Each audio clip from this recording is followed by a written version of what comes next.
사란장 칸이တရား50 내차 아따신노 야시드미아로디 타라피아고 치문야제 치도 니고만 마로 디만네마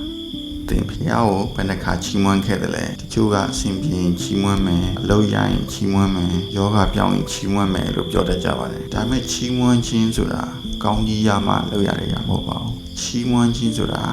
ဘုရားသခင်ဘယ်သူဖြစ်တယ်ဆိုတာသိလို့ပြုတဲ့အရာဖြစ်တယ်ဒီနေ့ကျွန်တော်အတူလေ့လာကြမယ်ဘာကြောင့်ချီးမွမ်းရတာလဲချီးမွမ်းခြင်းမှာဘာတကူရှိလဲလူအများစုကပြောရင်ချီးမွမ်းတယ်ဝမ်းနေရင်တိတ်နေဒါပေမဲ့ကျန်းစာထဲမှာဘောလူနဲ့တီလာကျင်းထောင်ထဲမှာချီးမွမ်းခဲ့တယ်သူတို့လက်တွေချီထားတယ်ခြေထောက်တွေကိုတန်ကြိုးတွေနဲ့ခတ်ထားတယ်ဒဏ်ရာတွေလည်းရှိတယ်ဒါပေမဲ့သူတို့မငြင်းညူ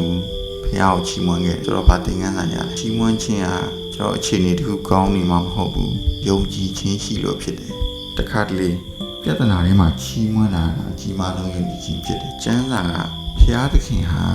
မိမိလူမျိုးရဲ့ချီးမွမ်းခြင်းထဲမှာကျင့်ဝတ်တယ်ဒါကြောင့်စိတ်ပြတ်နေတဲ့အချိန်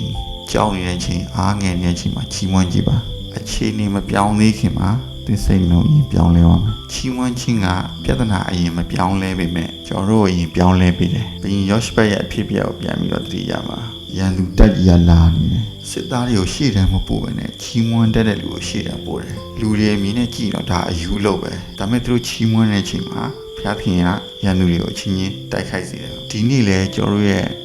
တိုက်ပွဲဟာလက်နက်နဲ့တိုက်ပွဲမဟုတ်ယုံကြည်ခြင်းတိုက်ပွဲဖြစ်တယ်ချီးမွမ်းခြင်းဟာယုံကြည်ခြင်းရဲ့အပံဖြစ်တယ်ကျွန်တော်တို့မှာမရှိတာကိုပဲကြည်တတ်တယ်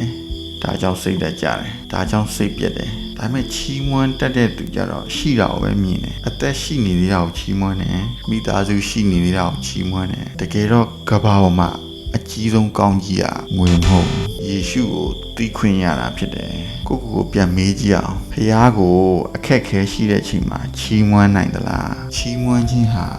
တချင်းဆိုခြင်းပဲလို့ထင်သလားနေ့စဉ်အသက်တာနဲ့ဖះကိုချီးမွမ်းနေသလားဒီနေ့ကစပြီးအခြေအနေကောင်းတစ်ခုရောက်ဖို့မဆောင်ပါနဲ့ပြဿနာရှိနေရင်ဖះကိုချီးမွမ်းပါမျက်ရည်ကျနေရင်ဖះကိုချီးမွမ်းပါလုံးမရသေးရင်လည်းဖះကိုချီးမွမ်းပါဘာကြောင့်လဲဆိုတော့ဘုရားသခင်မပြောင်းလဲပါဘူးအခြေအနေတွေကပြောင်းလဲနိုင်ပါတယ်လူတွေပြောင်းလဲနိုင်ပါတယ်ဒါပေမဲ့ဘုရားသခင်ရဲ့ကောင်းမြတ်ခြင်းကတော့မပြောင်းလဲပါဘူးချစ်တော်ညီကိုမောင်မတို့ချီးမွမ်းခြင်းဆိုတာတခြင်းတစ်ပုဒ်မဟုတ်ပါဘူးချီးမွမ်းခြင်းဆိုတာယုံကြည်ခြင်းရဲ့အပံဖြစ်ပါတယ်ဘုရားသခင်ကိုချီးမွမ်းတဲ့သူဟာအခြေအနေကြောင့်မဟုတ်ပဲဘုရားကိုယုံကြည်လို့ချီးမွမ်းတာဖြစ်ပါတယ်ဒီနေ့ကျွန်တော်အားလုံးသက်ရှင်သောအရာရှိသမျှတို့သည်ဘုရားကိုချီးမွမ်းကြစေဆိုတဲ့ဆာလံဆရာရဲ့ဖိတ်ခေါ်တဲ့ကိုလက်ခံပြီးတော့ဘယ်အခြေအနေမှာမဆိုဘုရားကိုချီးမွမ်းတတ်တဲ့ယုံကြည်သူများဖြစ်ကြပါစို့အာမင်